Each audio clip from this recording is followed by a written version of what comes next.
This video presentation has been classified by the ABC as M. It contains material that is not recommended for persons under 15 years. As well as this vodcast, you can watch Good Game on ABC2 every Tuesday night at 8:30 or download it at abc.net.au/goodgame.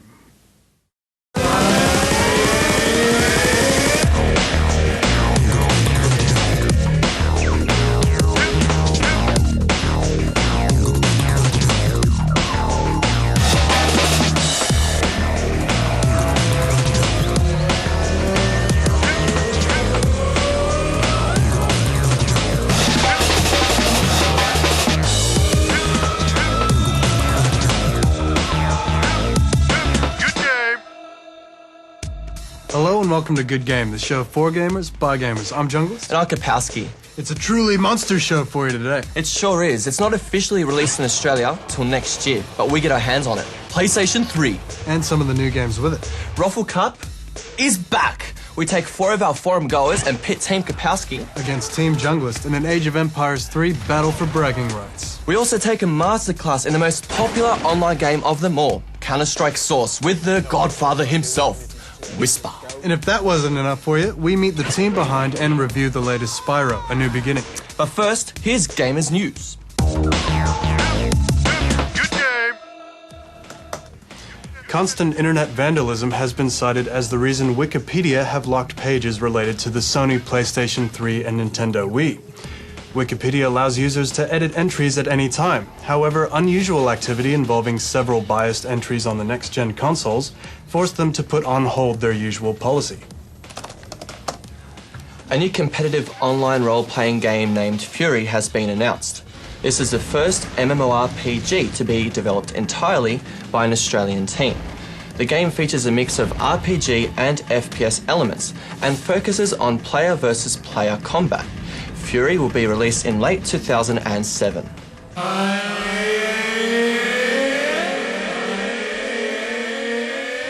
This week, we'll look at audio. Having sound is an essential part of gaming now, as there are auditory clues to the location of enemies, game events, and alerts. For most gaming, a set of 5.1 speakers will do the job nicely, giving you surround sound for positioning and a sub for depth. Ideally, you should spend around $400 for a decent system. Buying cheap speakers will just result in frustration. That said, a good pair of headphones is the only way to go for serious gamers who need pinpoint accuracy for locating noise in-game. If you want to save some money on speakers, buy a set of $200 headphones and some low-powered speakers for around $150. With this setup, you can use your headphones when you need precision, or use your speakers when you just want to listen to some music or watch a DVD.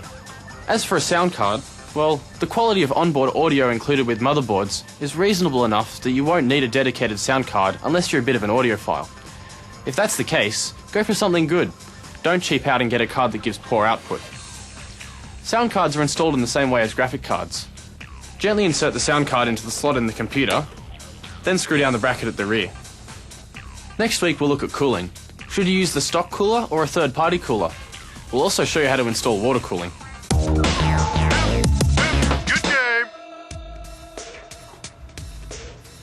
Okay, gamers, can you name this game? This week's a bit different. We've got a work experience noob, and he's going to act it out for us. That's right. How you doing down there, Joe? Hey guys. Do your thing, Joe. Oh man, do I have to? Do it!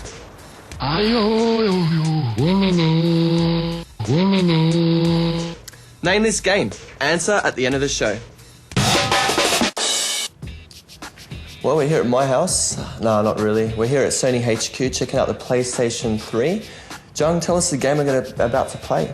Right now we're checking out Layer, and we're going to check out a few other games as well. Let's take a look.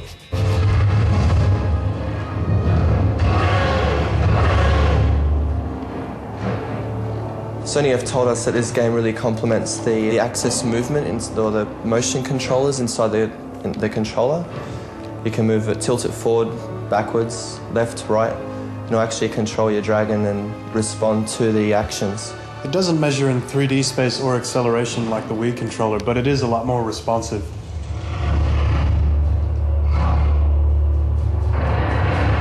The controller also is charged by a USB cable from the PlayStation 3. You can hook up 4 controllers that we can see here. We're only using one, of course. One thing we did notice when we were picking up the controller, it is a lot lighter than the PlayStation 2, the predecessor, mainly because it hasn't got the rumble pack inside it anymore, but it does have the whole motion sensor thing happening for it. So what are you feeling right now there, Jung? How do you like it? Well, the graphics on this game are insane, layer that we're playing right now, and you can see the graphics potential is very high. It's just going to depend what the developers do with it, and it's probably going to take them a bit of time to realize the full potential of the system and work out how best to use the hardware.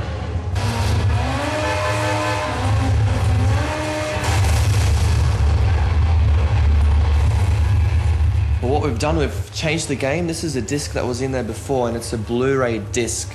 This can actually fit up to 50 gigabytes on a single disc, and this is a technology that the PlayStation 3 uses.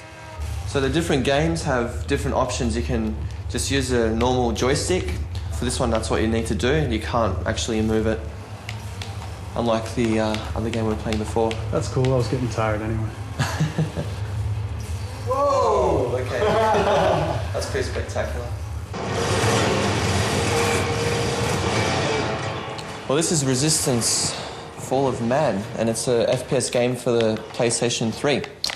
And you know what FPS means? It means hand it over. Thank you, sir.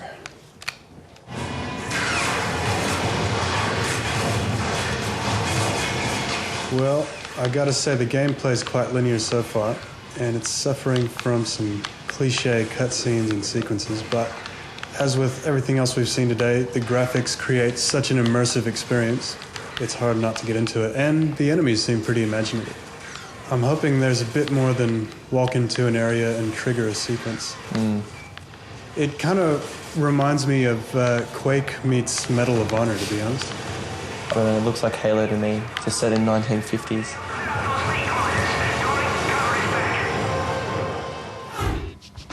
Now that was fun. Oh yeah. Now the version of the PS3 we just checked out was near retail but not fully retail, and the games we were playing were code from the Tokyo Game Show.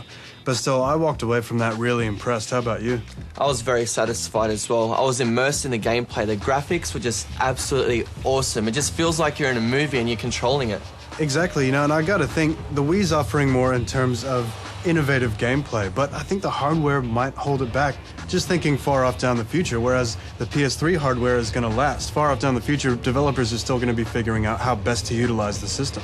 Sony have invested a lot of money into this Blu-ray technology, and I must say, it really does complement the games. When I was playing Motorstorm, I crashed my car a couple of times, and the brakes fall off. You can see inside the bonnet of the car, you can see the front strut bars and the brakes cross-drilled, slotted, everything. It's just so detailed. That layer game was awesome as well, making good use of the 6-axis motion sensors. Flying is really cool in that, but then we checked out that Resistance Fall of Man game, and I didn't really see too much new there.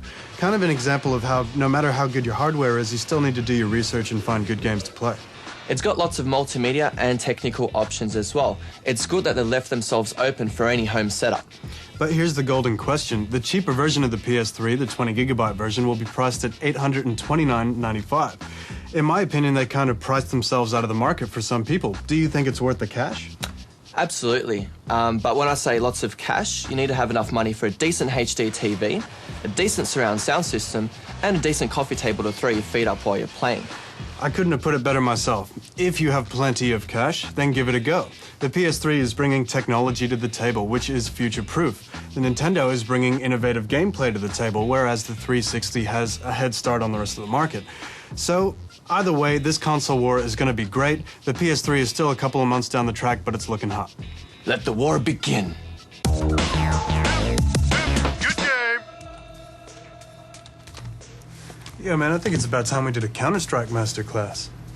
Nah, don't waste your time. We both know what Counter-Strike players are like. Ooh, yeah. He's elite Counter-Strike player. He's been playing since Beta 1. He plays without a crosshair and only on LAN. He has over 150 groupies in his IRC channel, all asking to have his babies. He's a Counter-Strike player. Nah, Whisper's cool. He'll do it right. All right, have fun.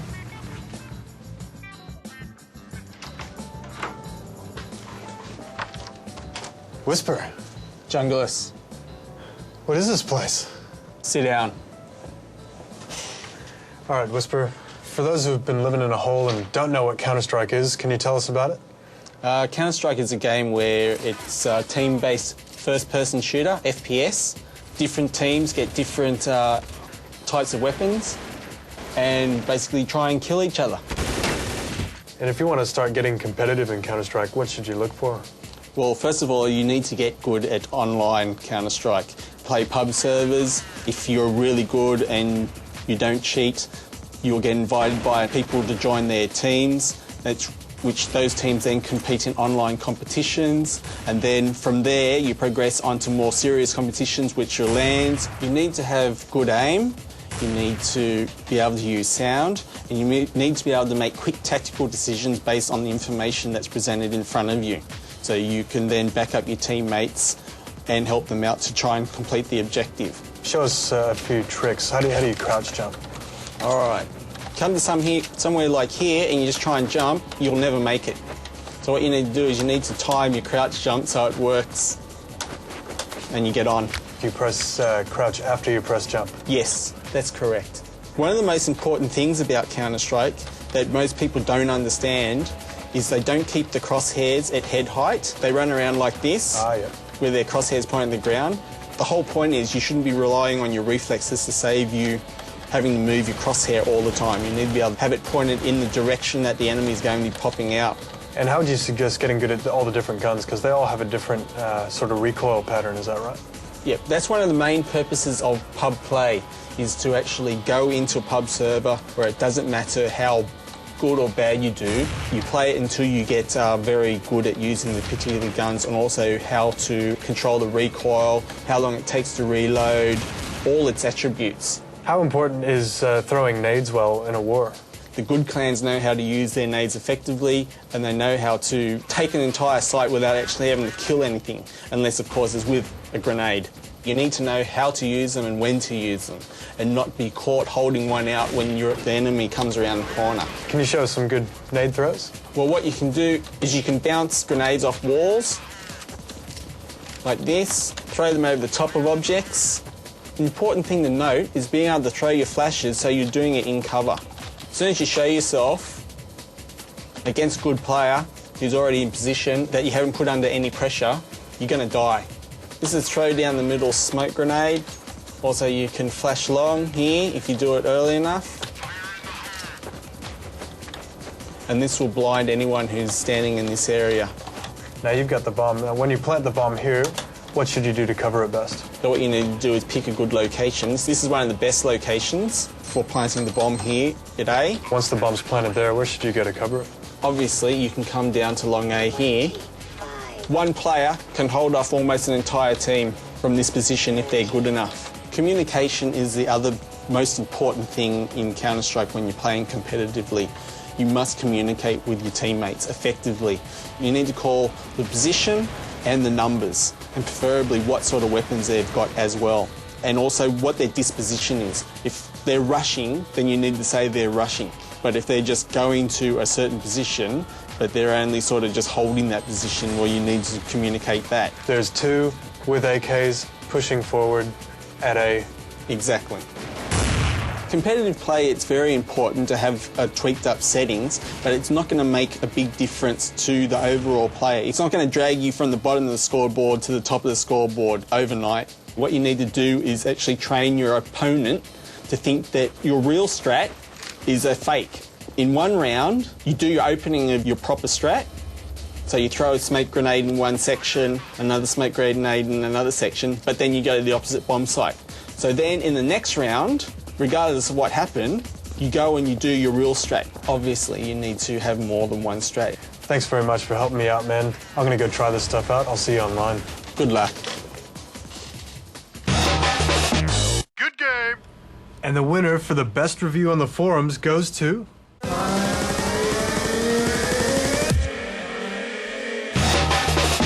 Good game. Whoa, smoke it.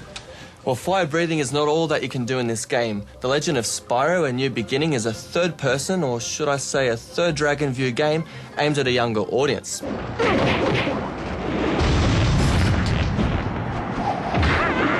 It was developed by Chrome Studios in Brisbane, and this is what they had to say when they caught up with us. It did start out actually sort of quite a challenge, and has continued to be a challenge to sort of maintain the integrity of what Spyro is. We had to keep, ensure that the fan base behind it was still behind it, irrespective of whatever changes we made. For us, it has to be fun.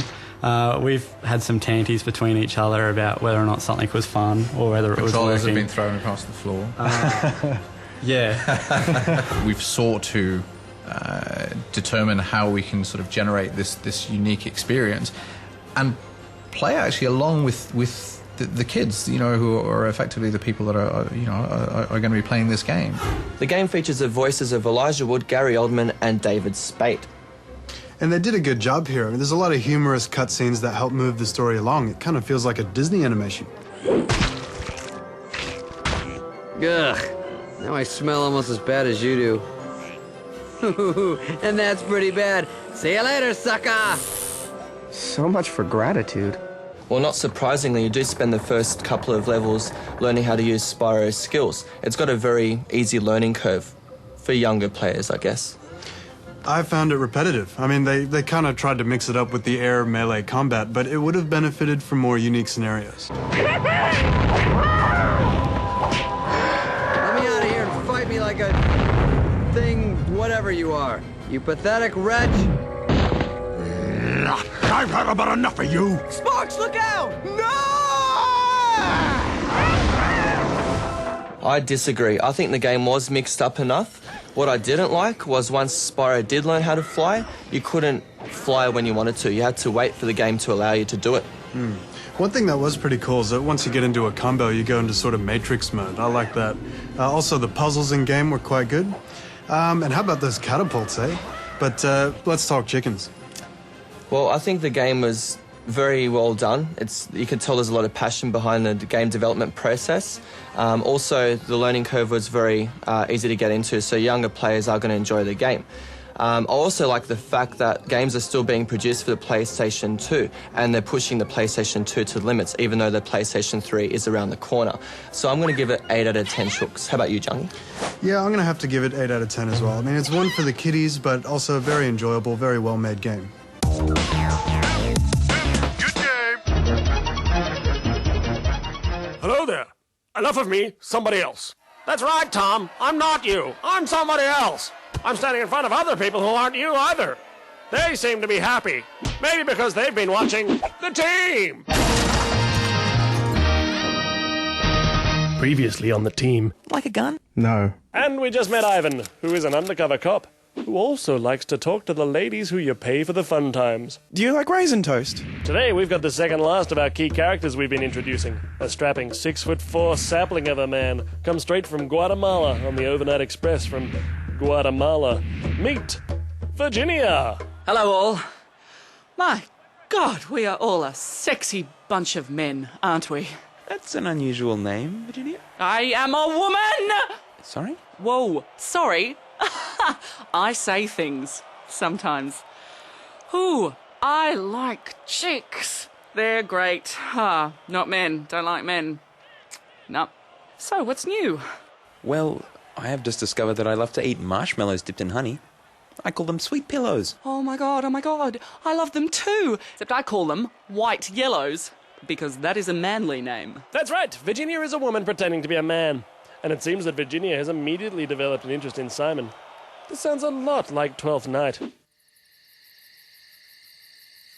Shakespeare? Girl dresses up as a man after a shipwreck. Other woman falls in love with her. Hijinks ensue. Alright, how about the Amanda Bynes film She's the Man? The film where a girl joins the boys' soccer team and falls in love with a man. Hey, earlier, Simon, when you made that shot for goal, you looked really good. Do you ever wear tights? Thanks, but no. Why do you ask? I am a woman! You should really get that whole shouting out, I'm a woman thing looked at, because it could be malignant. Uh-oh. Looks like our girl's in trouble with her own mouth. Hope she doesn't get a spanking from her lips, or a tongue lashing. Fortunately, here's Ivan to kind of save the day. Do you guys like the trapeze? Right, so let's recap. Ivan is now spying on Simon. He now also suspects that Virginia may be filtering money to illegal circuses. Virginia has feelings for Simon. Virginia thinks that perhaps Ivan is another girl dressed up as a man, and he is also keen on Simon. So now Simon thinks two men are coming onto him. So what will happen next week?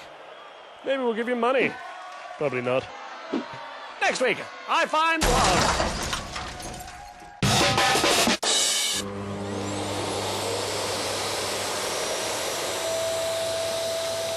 Is that really that necessary? I'm trying to own some noobs here. Man, this thing is collecting dust. Besides, you're the one that's gonna get owned when this thing's hooked up. When are we supposed to give it away? 3 days, end of this week. All the details on how to enter the competition are on our site.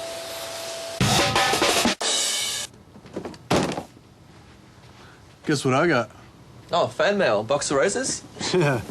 Carry on my wayward son. Guitar Hero 2. Yeah. Oh, yeah.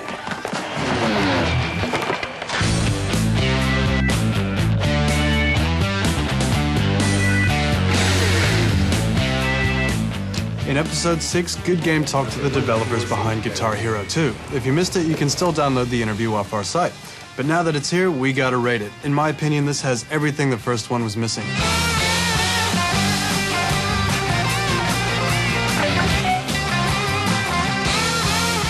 It's got practice mode so you can slow the track down.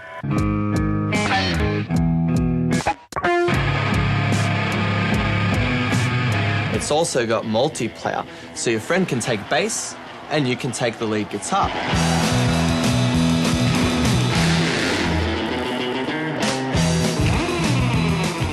Now that everyone knows what Guitar Hero is all about, it's got a slew of big-name bands on board. It's pretty much 100% rock music, and it's arguable whether or not they would have benefited from more variety here. But, all in all, I really like this game, and I'm gonna have to give it Good Game's first 10 out of 10 rubber chickens. Wow, that good. Well, I really felt that the game could have benefited from a short track option. I mean, the last track was like 10 minutes long, but still very good game. I'm gonna give it 9 out of 10. Good game! Now on the Good Game forums, you've requested for us to pick a few posters to help us out with our next Ruffle Cup. You've also requested to see us verse each other. So we picked 4 applicants to help us out in a 3 versus 3 Age of Empires 3 match. The Gamester guys are standing by and they're ready to commentate. Our teams are ready. Shall we get down to business? Yeah, I hope you're ready for my French villager rush. Tonight for the Ruffle Cup, we are competing in Age of Empires 3. It is 3-on-3 action. Match well and truly underway now. We're about a minute into the game here, and the teams are just picking up and building their resources, things like that. The hunters go out, the wood choppers gather the wood. All teams starting off in the Discovery Age. Just looking at the overview of the map, we've got a key feature there right up the top middle, EJ. Yes, it's the water feature. Now, as we all know, fishing is the fastest way to get your food resources up within Age of Empires 3, and it's going to be a huge bun fight up on the lake, Bob. 4 minutes and 11 seconds on the clock, and we have our first player reaching the Colonial Age, Bob, and that was Kapowski, first player. The Good Game host there. Slim Shady, the Rusher here. He's got his cavalry out early, the Cav, as they like to be known, Bob. And look at this, what we got here. Speeder is not going to be caught napping. He has got a hell of a lot of stretlets happening, making their way up towards Piker Boy and Slim Shady. They do outnumber them. 7 minutes down in the game.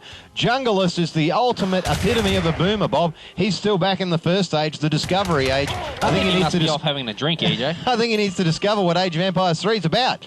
And he's going to be suffering with Kapowski, dishing it out to him fairly soon. Here comes Slim Shady, though. He's having to send some troops in to back up Kapowski and cause a bit of havoc for the poor guy, and that is Speeder. And it's the cavalry coming in now into his town. You don't want to push too far into the town, Bob. You start taking fire from the TC, the town centre, and that's not good for you. Musketeers firing on the cavalry now at 8 minutes and 1 second in the match down. Slim Shady's had to pull out of there. Piker Boy's now defending Kapowski. Kapowski's up there getting the fish, getting those quick resources. He's the only one fishing at the moment. Junglist has joined everyone in the colonial age now, so welcome to the 21st century Junglist. Oh, Junglist has got some troops out, Bob. And here we go, Slim Shady roaming the map with his Hussar. He is attacking any settler his eyes come across, and there is Cuvade settlers that are under trouble, as well as Speeder up by the harbour.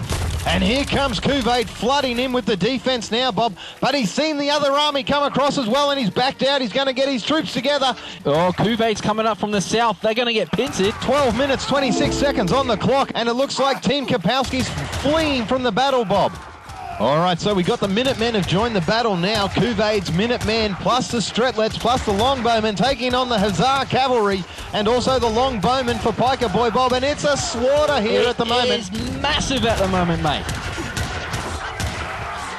It does not look good for the Hussar from Slim Shady. Oh, no, they're gone. He's down to one. He's gone. He's lost his army. Piker Boy last standing. But there are a lot of Speeder and Cuvade armies left alive, and now Piker Boy has to leave the field of battle. All right, here we are, 16 minutes and 3 seconds on the clock, Bob. And what's this? Junglist is destroying Piker Boy's buildings at the moment. Yeah, he is attacking Piker Boy's barracks at the moment. They're under heavy fire. Kapowski's actually sent some troops in there to help out Piker Boy's buildings, and it has forced Junglist to turn his attention to Kapowski's troops. We got the naval battle underway here. 18 minutes and 58 seconds have elapsed in the game. And boy, oh boy, the fishing fleet from Piker Boy, it's taking more strikes than a box of matches at the moment, Bob. Yeah, it's all about resource starving. Once you can starve your enemy out of his resources and get your village going well. And look at this, we got Junglist bringing in the big guns now. He's got the veteran Stretlets, he's got the artillery, and he's attacking the barracks of the Piker Boy, Bob. And Piker Boy does not want to lose his barracks at this stage of a map.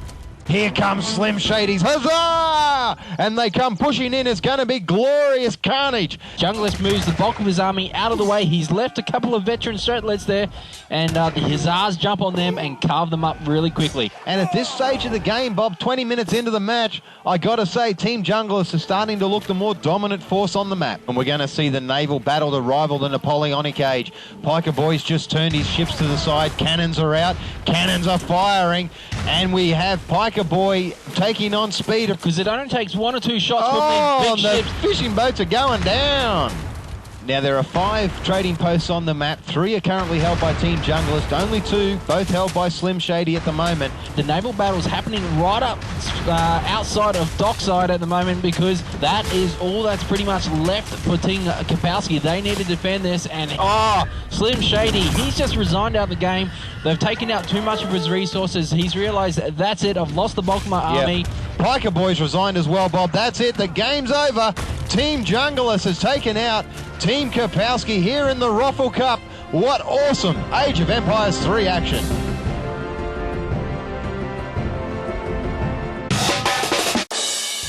So did you get the name of the game for this week? It was Age of Empires, of course, a popular RTS game developed back in 1997 by Ensemble Studios. Next week, we'll be taking a look at how real-life companies are moving into Second Life. I'll be meeting a PhD grad whose hobby is making models of his favourite in-game characters. Plus, we've got a Call of Duty 2 Masterclass, and we check out Gears of War. Don't forget to visit our forums. Leave us a message or review. If you write the best review of the week, you win a sexy Good Game t-shirt. Kapowski out. Junglist out.